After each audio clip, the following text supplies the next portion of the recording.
बाप्पा, मला तुझी फार आठवण येते रे. तू कधी येणार आमच्या घरी?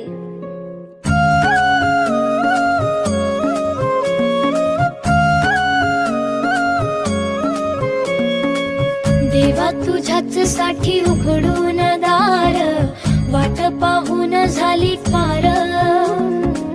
चिंता हरून देवा थकला असणार, दे माझ्या खांद्यावर भार. थोडा इथं टेकून जा, घास खाऊन माझ्या हातातला. गणराया